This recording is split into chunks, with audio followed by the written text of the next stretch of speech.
MH370 is a mystery, but more specifically, it's a murder mystery. It's an action carried out by a perpetrator with nefarious intent. That's a lens that we can use to look through at the evidence to try to have a better understanding of the case.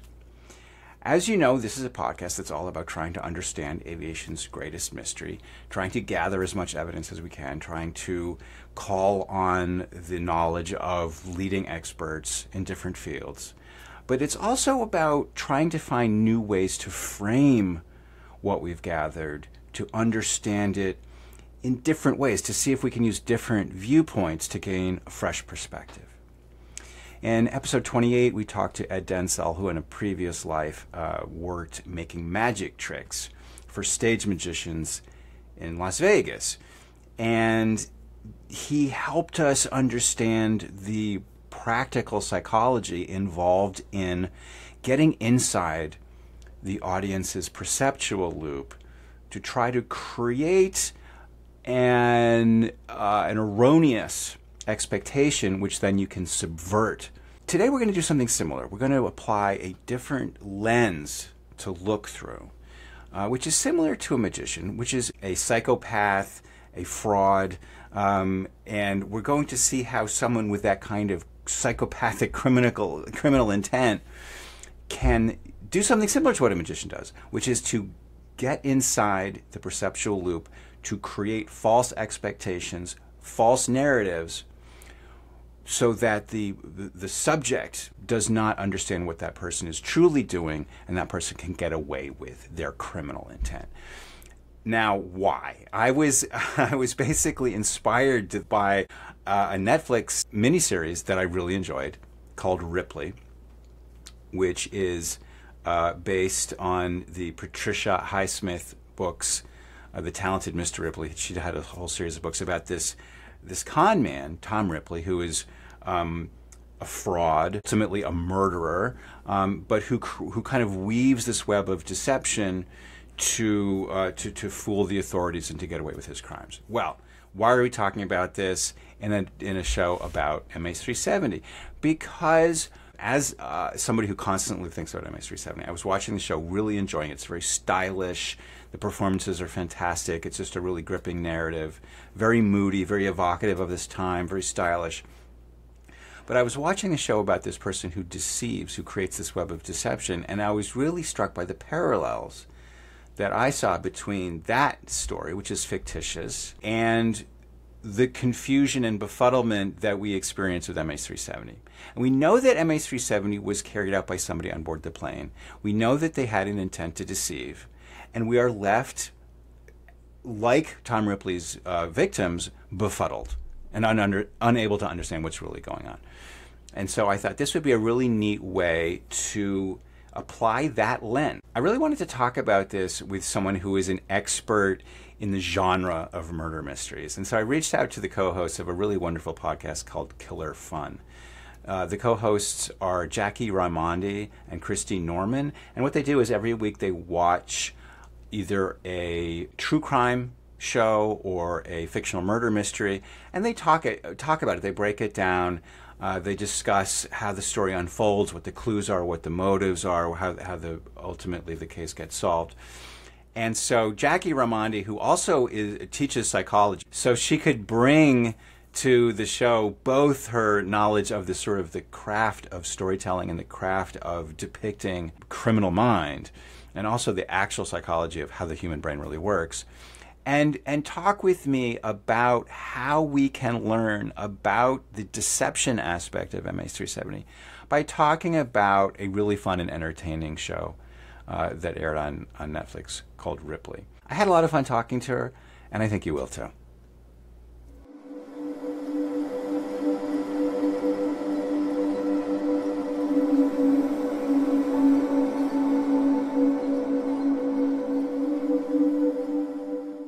Hi everybody, Jeff Wise back with you for another episode of Finding MH370. For those who haven't seen the show before, I am an aviation journalist. I was featured on the Netflix documentary MH370, The Plane That Disappeared. I also wrote a book on the subject called The Taking of MH370. Once again, if you enjoy the show, you can like, subscribe. If you subscribe, you can also now join, which is a really neat thing. I'd like to thank some of the people that have done that, particularly Fran Sanfrisco, which I don't think is a real name, but I love it. Michael Boyle and Alexander Wood. Thank you guys for supporting the podcast. If you want to go over to the show page at findingmh370.com, you can also sign up and support us there. If you sign up, you can get a weekly newsletter. And also we have all the shows from Season 1 and Season 2 to date. And you can read more commentary about each episode there, too. So without further ado, let's get on to my fascinating conversation with Jackie Raimondi. So I'm very excited to have Jackie Raimondi here with me today, co-host of the Killer Fun podcast, which is such a great idea. Maybe you can tell us a little bit about the idea behind the podcast? It starts as most things do, sitting around a table and just chatting about the things we love, which in that case was true crime and all the crimey TV shows, Criminal Minds and all of those. And so the more we talked, the more we realized how we enjoyed talking about it. Right. And then one day she says, I want to do a podcast. And it just went from there. And she being your co-host. Yes, Christy. Yeah. Christy. Mm-hmm. And you guys are great. It's so fun. So the reason that I got interested in this topic is because I think obsessively about MH370. I think about all the different angles of it. And so everything I experience, I sort of see through the lens of this great, important, abiding mystery. Mm-hmm. And so I was watching Ripley, this show on Netflix, which, full disclosure, my wife works for Netflix. Okay. And so I have a real appreciation of the stuff that they do. I was in a Netflix documentary about MH370, and so that was a bit of a family affair there. That's cool.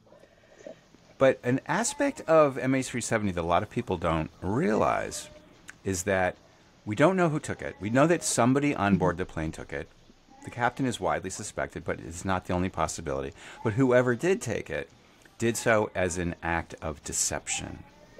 They were trying to fool or thwart people from finding out what they were doing, definitely at the time. And maybe they were trying to avoid being caught ever, like they were worried about what people would find out later. When I was watching Ripley, I was fascinated by this. It's all about a guy who is a con artist, fraudster, psychopath, whatever you want to call it. And it's really about deception. It's how do you deceive people to a remarkable degree. He basically deceives an entire country. It's a remake of the Patricia Highsmith story about the talented Mr. Ripley, Tom Ripley. She did a whole series of books about it. And there was a very famous earlier version, a generation ago, with Gwyneth Paltrow and Jude Law, that a lot of people might have seen. We loved that so much. When they decided to redo it, we said, really, do we need to redo this one? But it is a totally different take and a different lens. The new one, yeah. Yeah, a couple of full disclosures. You didn't love the remake. I did love the remake, so we're going to have to be at odds a little bit. That's true. You know what? I have a whole moratorium on film noir to begin with. Like, this is a thing. If it's film noir, I am a hard sell, 100%. So. Okay. Yeah. But, and the other full disclosure is that there's going to be a lot of spoilers in what we're going to talk about today. And so I'm torn because on the one hand, I really am kind of a proselytizer for this show. I think people should watch it.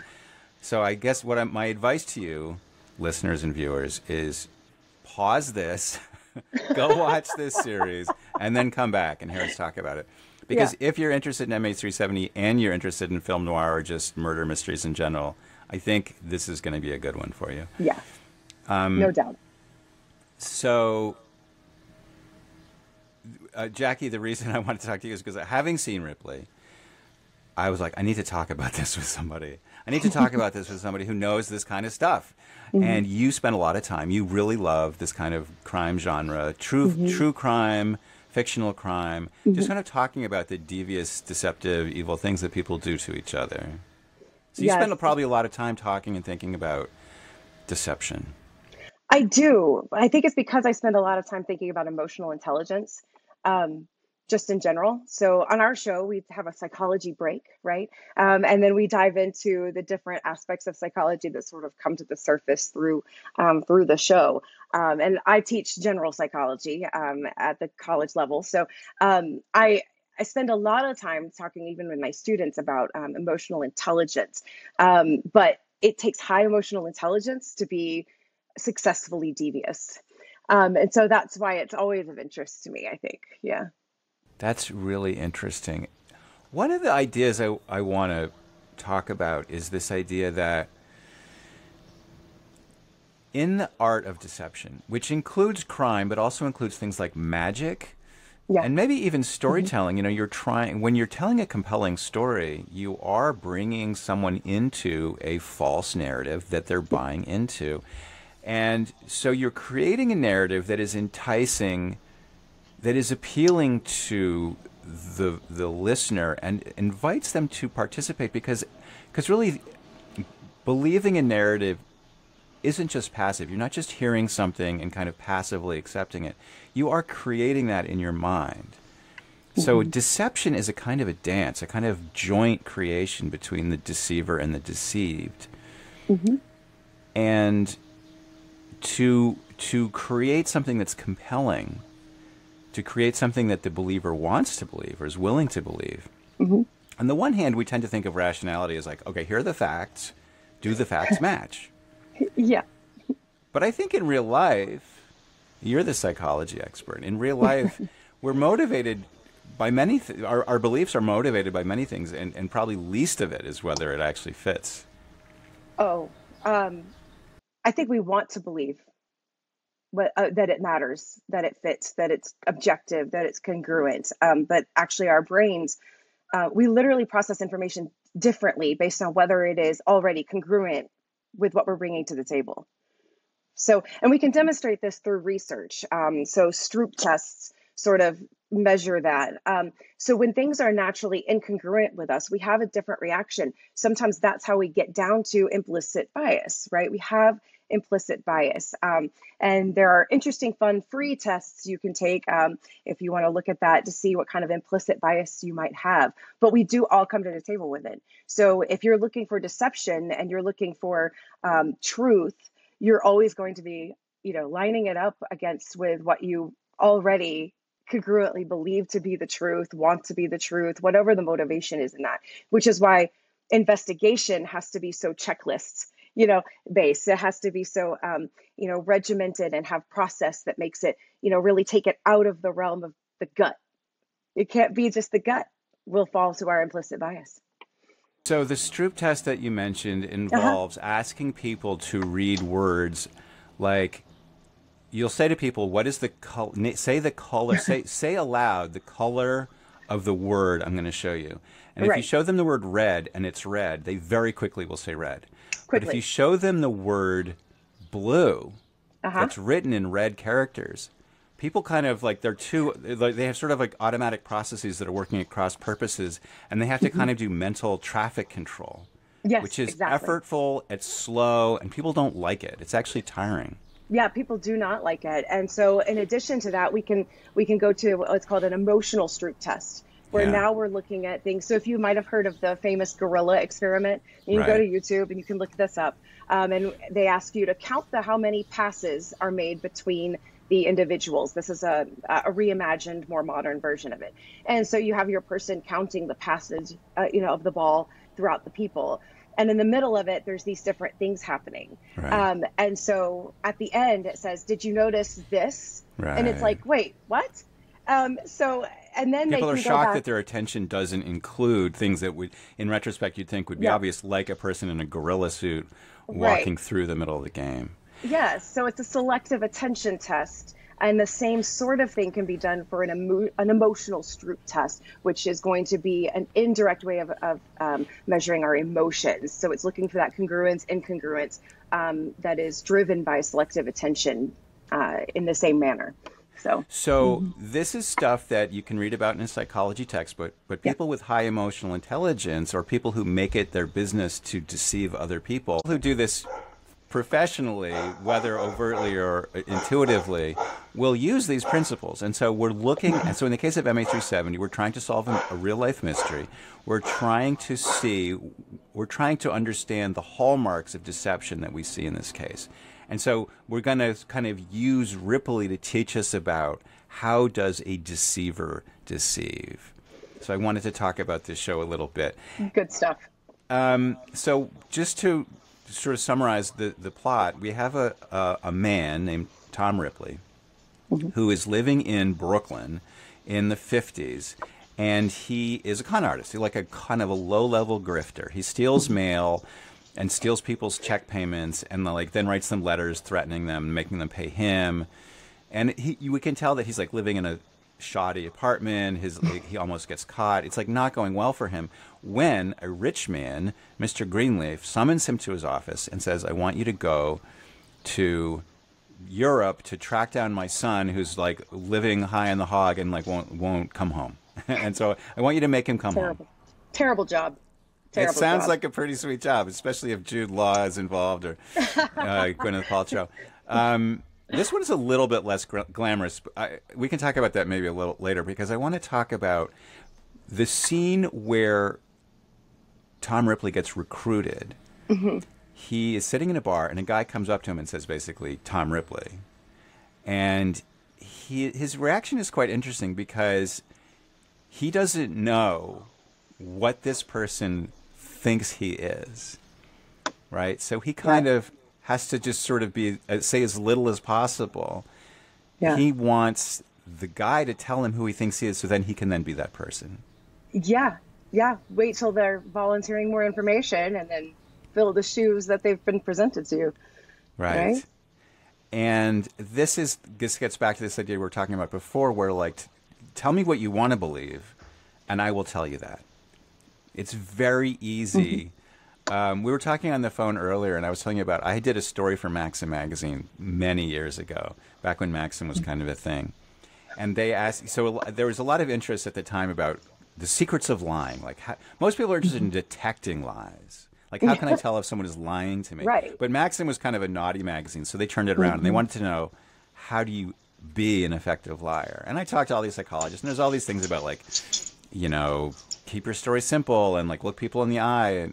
But the real secret of being an effective liar is incredibly simple. It's just tell people something that they want to hear. Yeah. And people... And so this is what Tom basically does is he goes to... So he basically hears who this guy thinks he is and says, yes, I'm that guy. He gets summoned, he gets sent to Europe in this role that's basically saving him from his life of like probably winding up in prison or broke, either one. And he goes over there and he has to kind of insinuate his way into these people's lives.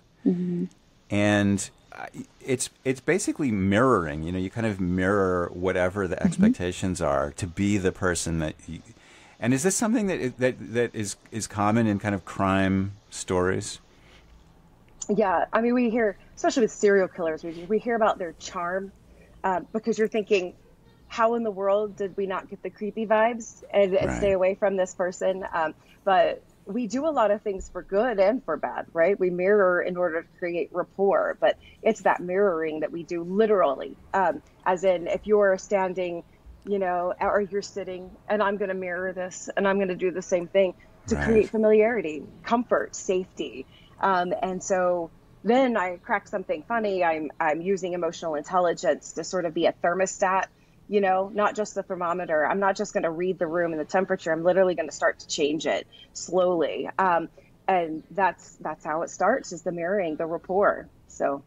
Right. And something that's fascinating about that, I think one of the things that really struck me about Ripley, as someone who always thinks about MH370, is what's so important to his deception is that there is what I call paucity of evidence. There just is not that. He's leaving as few clues as possible. And this is a period piece. It's set in the 50s, and it could not take place today, where we have so much information. We have our cell phone data. We're always pinging cell phone towers. We've got our credit cards telling us. I mean, there is so much data about us that it's very hard to pretend to be somebody else. That would come to light very, very quickly. But he's in a time where people send telexes, they write letters, and there winds up being a set of people who know what Dickie Greenleaf looks like. Tom winds up pretending he murders Dickie Greenleaf and then pretends to be Dickie Greenleaf, gets access to his bank accounts, is spending Dickie Greenleaf's money. He forges his passport so that he can check into hotels.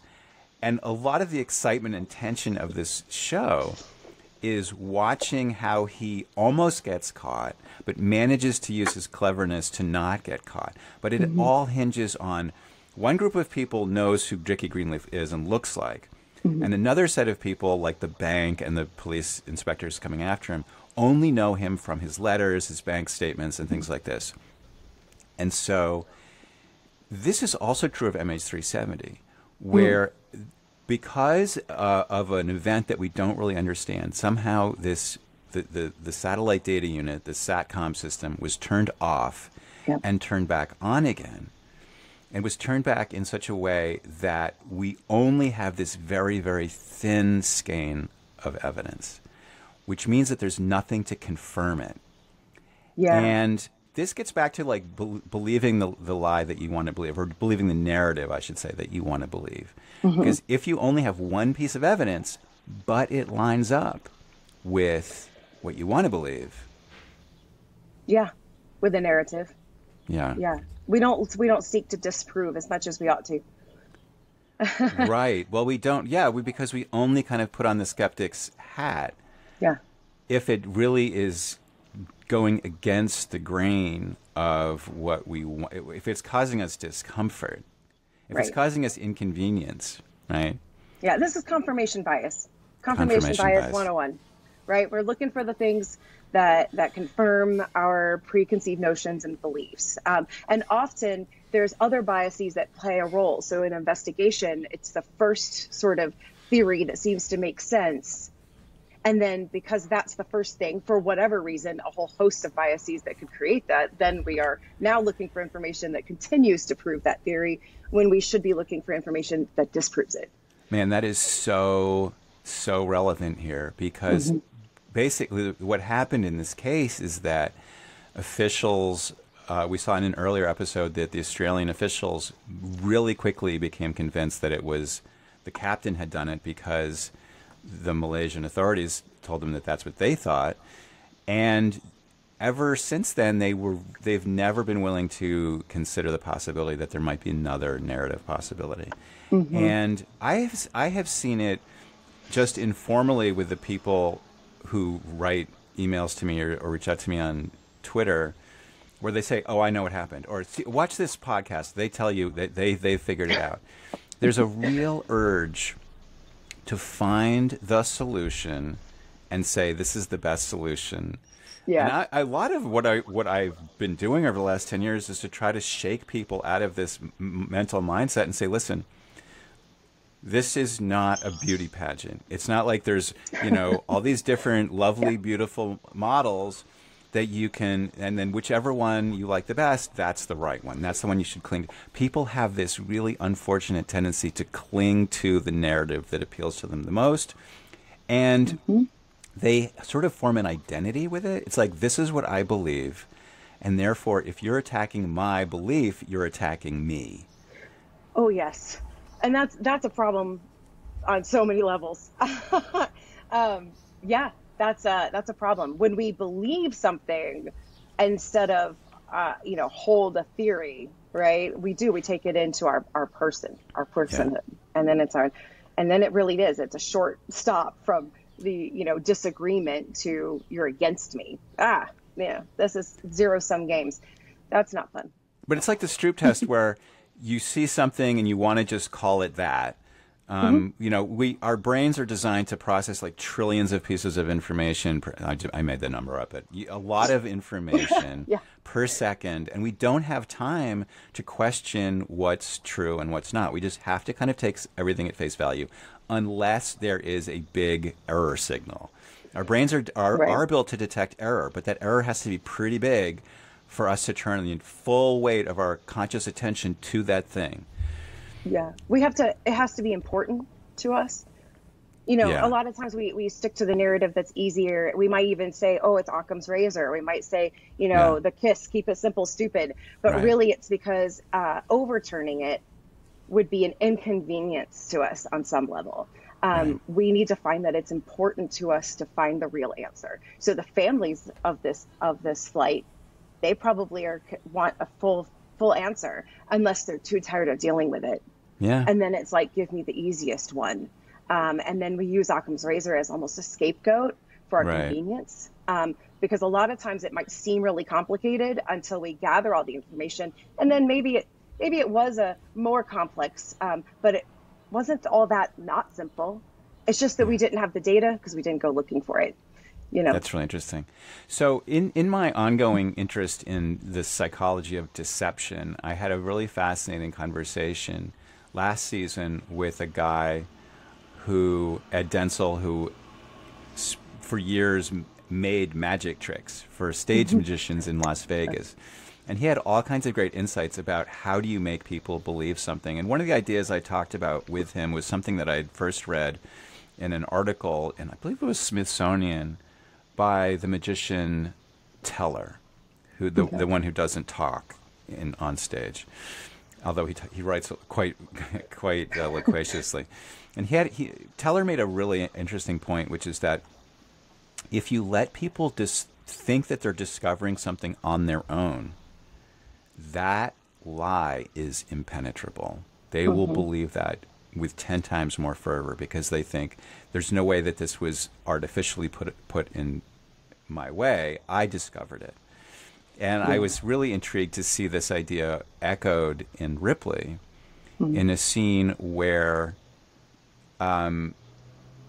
so Tom Ripley has pretending to be Dickie Greenleaf has led this whole life in a rented apartment, and he's been very solicitous towards the landlady, who seems lonely, and she seems kind of smitten with him.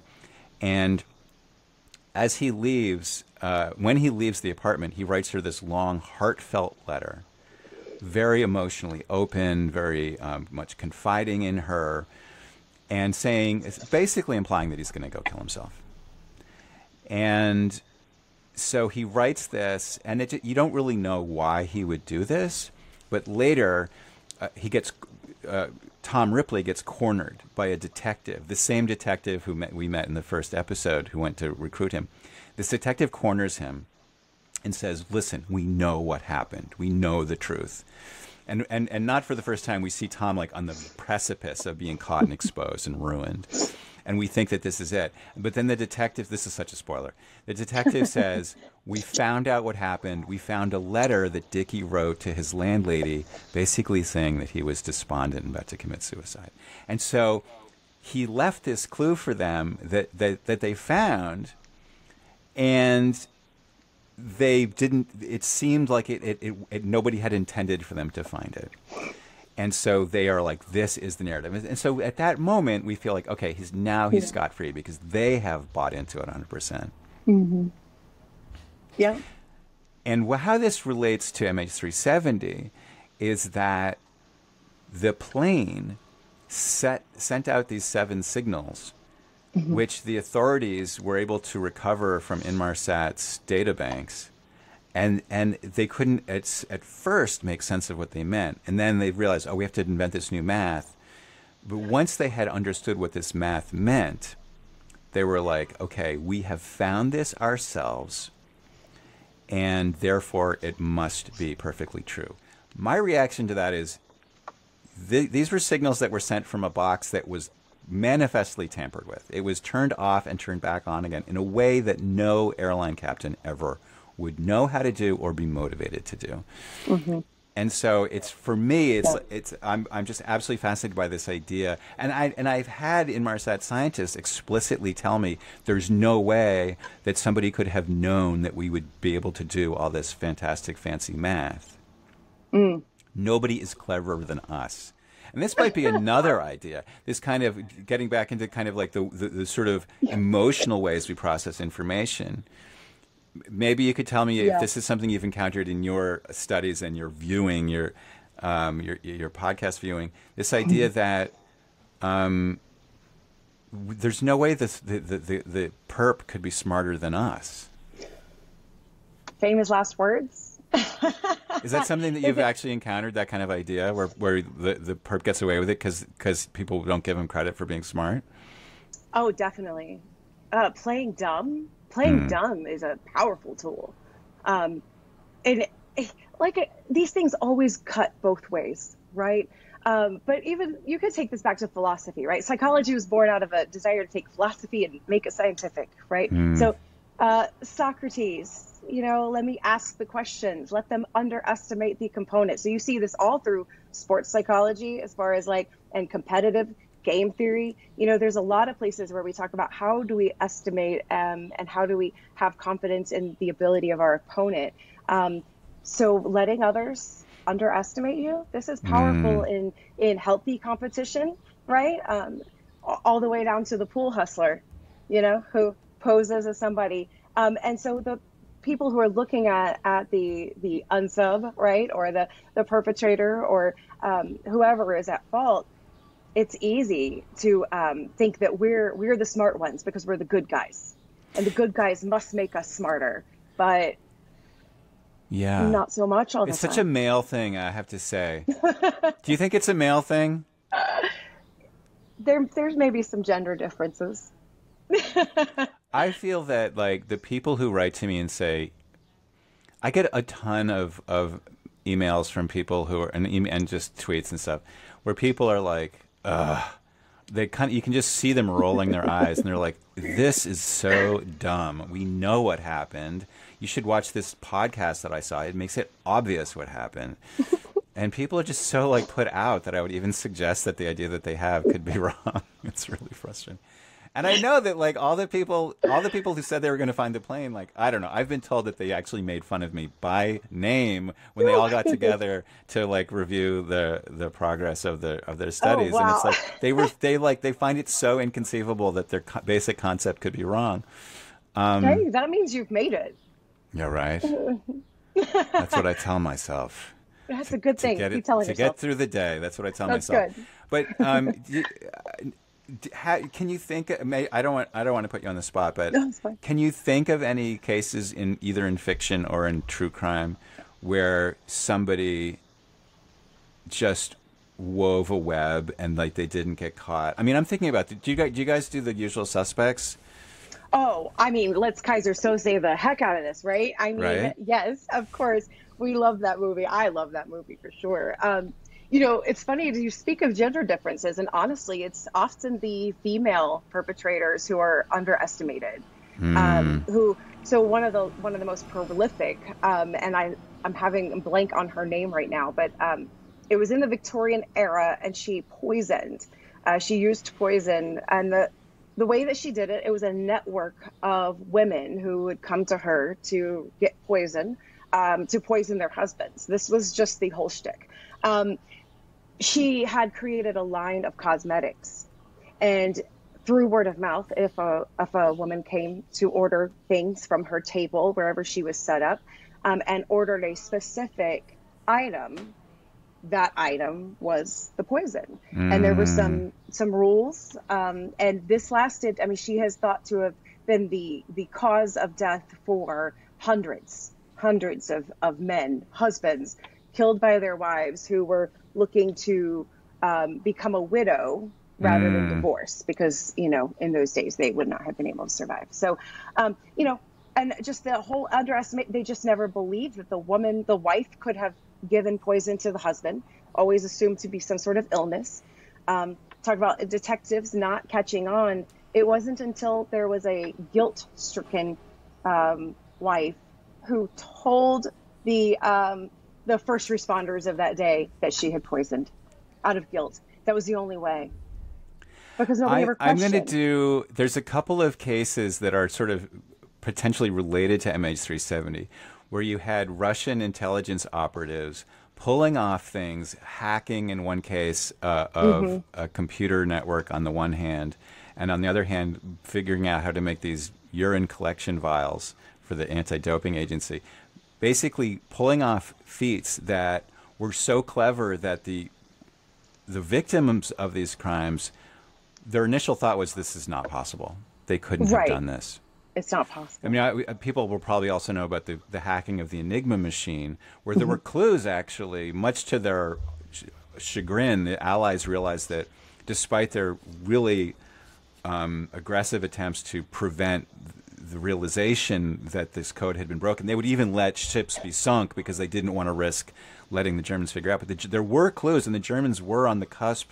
Some, I believe, high officials in Germany did actually harbor suspicions that Enigma had been broken. But basically, the Germans didn't think that the Allies could have broken the code. They didn't think that they were that smart. I mean, it goes back to even like our European theater operations with the Army troupe that was actually from Hollywood for actors, and they actually were very helpful in creating a distraction by creating a false battle using pyrotechnics, props, inflatable tanks, all of these things to create an illusion that there was fighting on the front line way down the river. Right. So that, the response would be driven that way, and that so our actual, Army soldiers could cross the river further north. And so, the illusion of that and the ability to, and it wasn't just because it was good, although it probably was pretty good. Yeah. But it just didn't take much. They recently made a movie about an attempt like that, where I actually mentioned this in the book I wrote about MH370, the taking of MH370. It recounts the story of in World War II, they took Allied intelligence, British intelligence, took a body of a guy that just happened to have died, and they dressed him up and put like fake ticket stubs in his pockets, and they gave him these documents that were supposedly about how they were going to invade Sicily or something like that. And so there was recent, and then after I wrote the book, a whole movie got made about this incident, but it really shows how there were some doubts. People were like, wait, actually, there's something isn't this a little convenient that we found this body that washed up? But it gets to this idea where a body washed up. It didn't walk into the consulate. We found the body. So, we found it. We came up with that idea. And so it's the same thing with like finding these signals. Oh, we found these signals. And like, I'm sort of raising my hand and saying, well, you found it, but these signals were actually made as a result of an action that somebody on board this plane did. And another idea that Ripley made me think about more is the idea that all of the clues that are found are clues that were under the control of the perpetrator, whether they're bank statements or letters. He always has to be in control of what information people are receiving.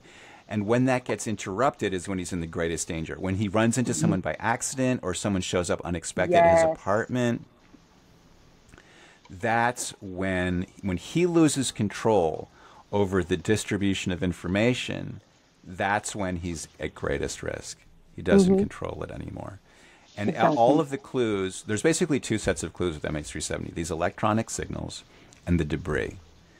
And I've argued that both of these things are under the control of the perpetrator. And so you should always like put a question mark over those things.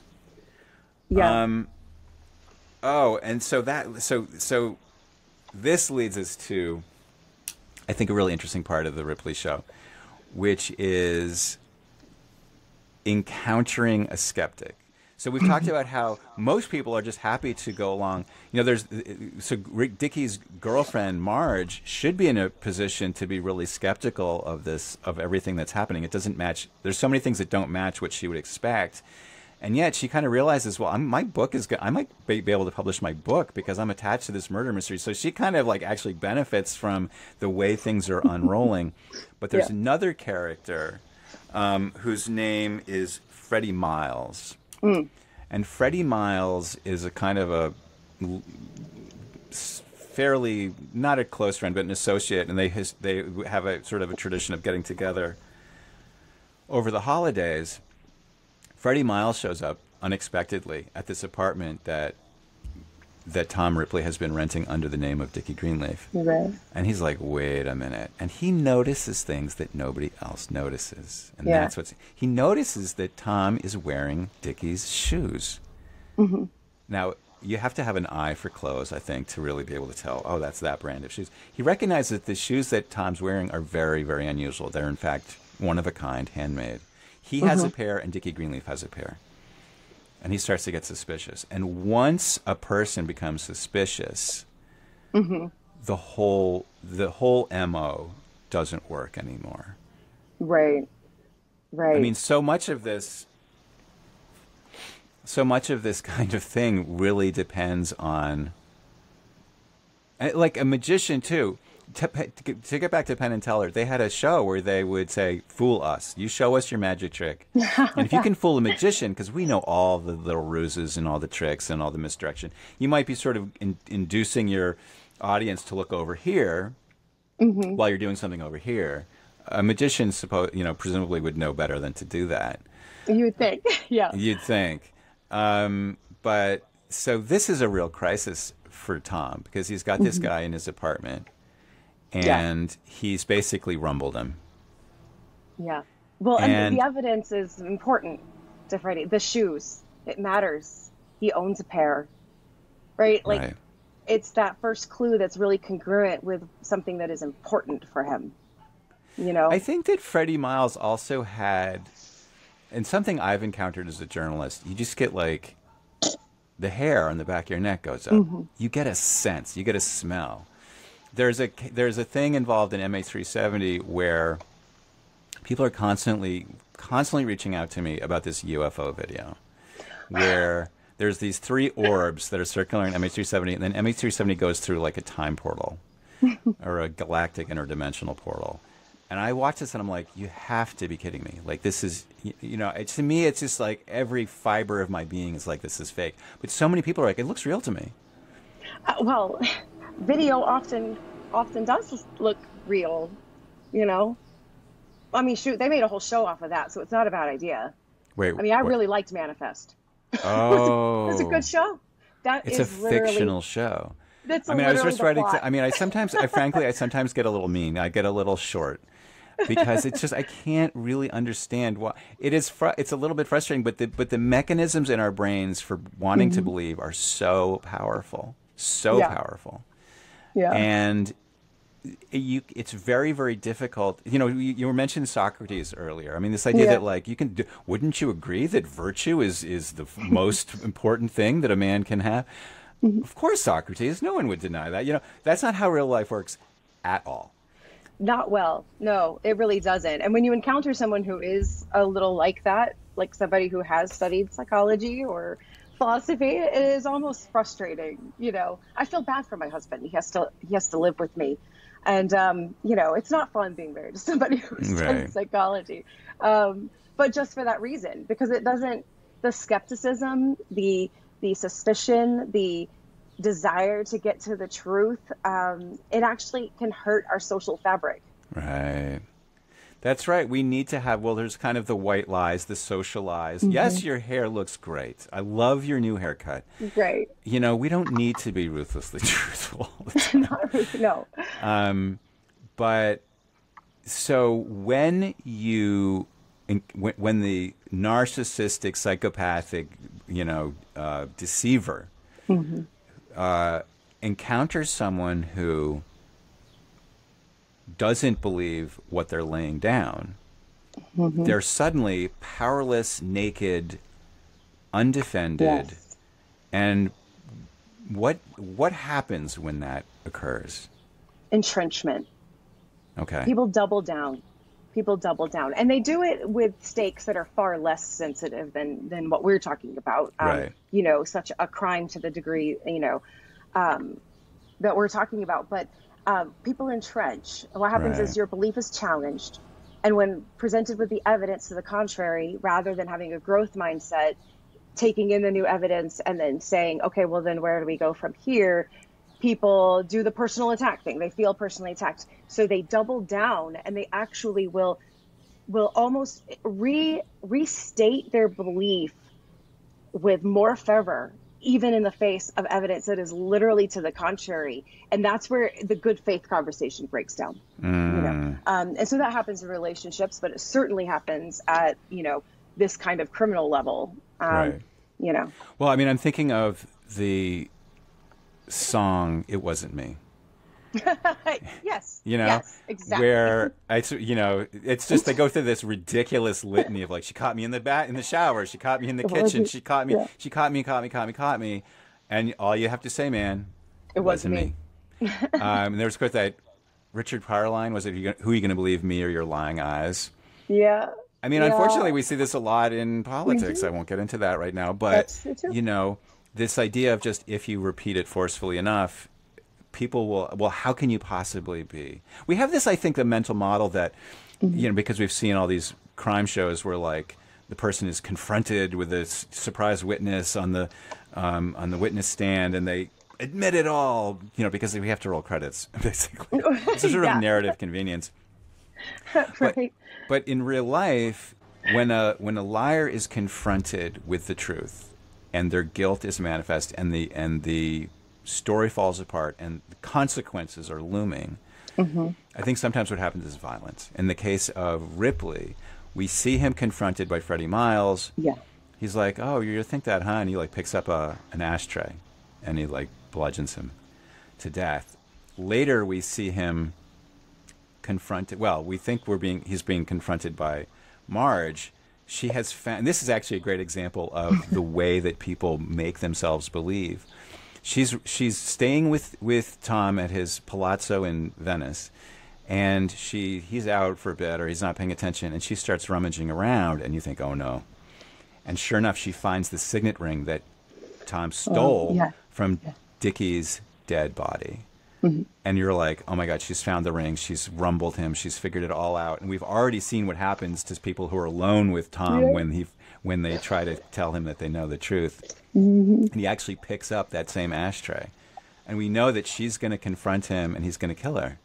But then she says, I found Dickie's ring. And Tom says, yes, I didn't want to tell you, but he gave it to me because he wanted me to have it, and I think, and so she buys into this idea. Oh, maybe Dickie killed himself and oh my God, I understand that. It means that it actually reinforces the narrative that Dickie was suicidal because he gave you this valuable ring. So he doesn't kill her. But I wanted to talk to you about this idea that when a narcissist's lies are debunked, violence happens. Yeah, I think it's when control breaks down. If he still has control, because so many of the lies are really wrapped with truth. So that makes it hard to parse. So, there's lack of confidence. For instance, it's very common for somebody who is suicidal to give away things that are very meaningful to them. So it's plausible, right? So it's not enough to break it away, which means he still has control. Tom still has control of the situation. It's when he doesn't have control, when he doesn't have the truth, that he can weave with the lie. That's when he knows it's not going to be a good enough lie. It's not going to hold power. And that's the power dynamic shift. And that's, I think, when people choose violence, is when the power dynamics break down or they shift. Right. We've seen in Russia, Putin basically was trying to win Ukraine by trickery and various stratagems and little green men and hacking and misinformation and all this kind of kooky KGB stuff that Putin did just by kind of training and disposition. And ultimately, it didn't work. He wasn't getting the results that he wanted. And he just had to friggin' invade. He just went in. And now there's 500,000 dead Russians, and we don't really know how many dead Ukrainians, but probably a lot, definitely a lot. And so you're getting on towards 1 million dead people because your deceptions didn't work. Yeah, and then there's entrenchment. Now I have to win, right? If I'm the person, if I'm Putin, now I have to win. There's no way to get out of this and save face. There's none. Know, and I can't help but think of what you're talking about. Air crashes and air disasters, right? I mean, Korean Airlines 007, right? Like this is, the pinnacle of entrenchment. Russian Soviet plane shoots down a Korean Airlines plane. It's kind of on accident. Oh, and they yeah. just entrench and lie and hold it, and they Yeah. keep the secret all for decades Yeah.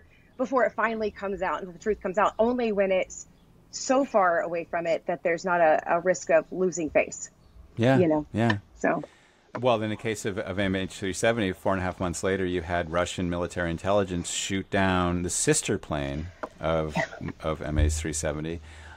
More recently, the Prigozhin's plane blew up in oh midair. right, yeah, And so there's all kinds of violence that occurs when you can't really use your deceit and cleverness to do it.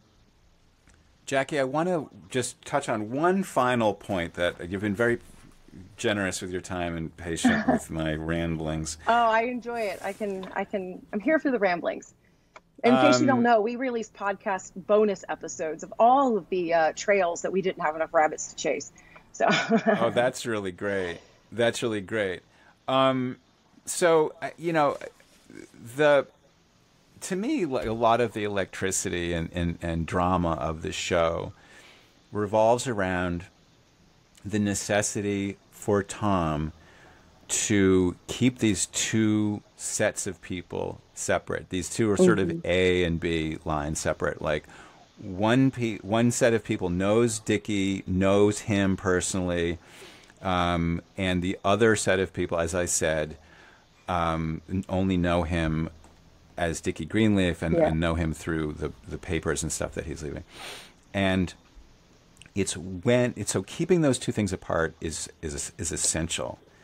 And by luck and stratagem, he manages to keep that going. And you think at the end he's basically gotten away scot-free. yeah, Until the very last shot of the show, which is when the police inspector, who, by the way, I think is really the most wonderful character, so great of a character. He receives a book, this book that the Marge character has been like struggling to publish the entire series. She finally publishes this book because of the notoriety of Dickie's murder or suicide or whatever, the great mystery. And he opens the book to see the dedication, and there's a picture of Dickie Greenleaf, and you see on his face that he recognizes that's not Dickie Greenleaf. That's not the Dickie Greenleaf he knows. And we're kind of left to imagine what kind of events would have unfolded after that. But the collapse of these two narratives, the collapse of the A and the B, is the solution. Is how a crime gets solved. Like this is the catharsis, the end state, the final. It's like a joke is kind of like the solution of a mystery, right? It's all about our kind of two contradictory ideas kind of folding together. yeah, In the case of a joke, it folds together in kind of an absurd way. right, And in a mystery, it's like, oh, all these clues that we had that we couldn't make sense of, they suddenly collapse into a shape that makes the puzzle pieces all fit together, basically. right. And I think that's what I'm trying to do with this podcast. We're trying to. The podcast is called Finding MH370 because we're hoping there's got to be a way. This plane disappeared because of a specific sequence of events that somebody carried out. And we have all these clues, but we're looking at these clues and they don't add up to a picture that makes sense. If they did, we would have the plane. So, right. Yeah. And so, but people kind of, and people are resisting for whatever reason. I guess this is what this whole episode has been about, is how people resist and are misled from seeing, but also internally themselves mislead themselves from letting all of the pieces fall together, from looking at things from such an angle that all the things come together. Yeah. I mean, you can't help but think of like the end of Breaking Bad, I didn't see it. When But that's okay. My gosh. Yeah. I don't think I'm gonna.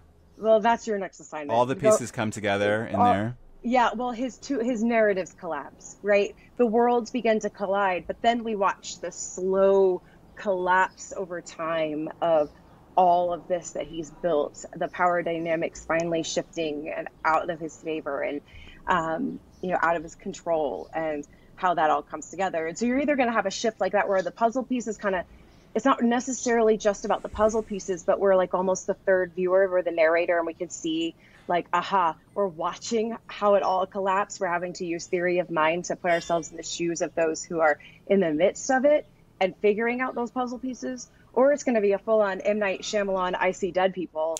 And, you know, and either way, the tension, it's a payoff. It's a payoff. And I think that's why we're drawn to these mysteries, right? We don't want it to like rest in this unknown. We want to know, because for some reason it's kind of entertaining any way it goes, despite the tragedy, despite, you know, the sadness. But, you know, I guess that's what's so interesting is that on the one hand, you have an urge to say, oh, I heard what this story is. That's the ending. I already know how this movie ends.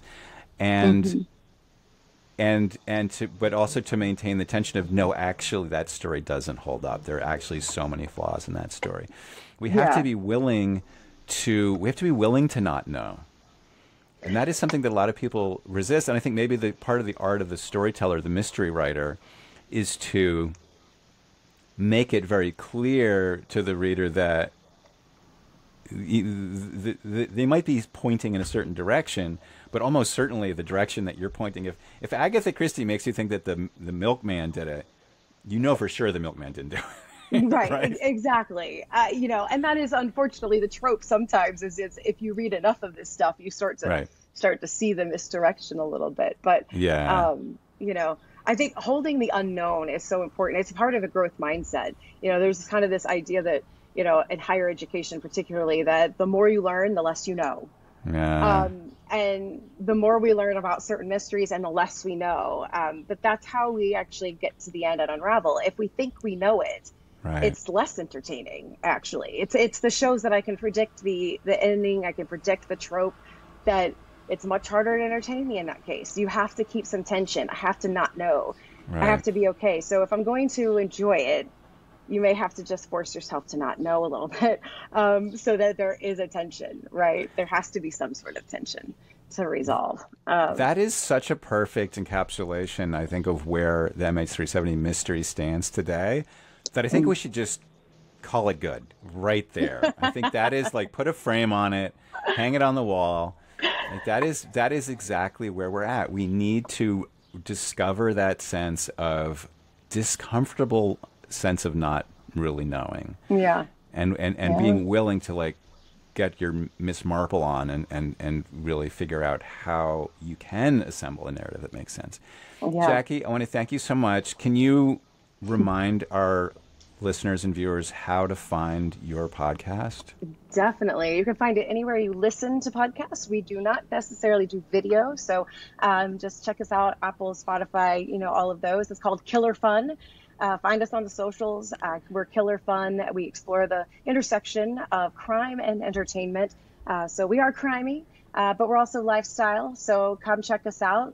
Talk with us about the art imitating life, or life imitating art. That is really fantastic. Okay, well, Jackie, thank you so much. Thank you. And I'm going to keep listening to your podcast because it's so much fun. Oh, good. Yes, please do. We look forward to it. Thanks so much for having me on today. Okay, thank you. Once again, thank you to Jackie. That was a really fun conversation. And watching it again, I thought, okay, I did most of the talking. Sorry, Jackie, but I'd love to have her back on because she really knows psychology is so important to this case. So once again, thank you to Jackie. And once again, if you'd like to support the show, like, subscribe, you can now join us at the show page at findingmh370.com, where you can get a weekly newsletter and commentary about each episode.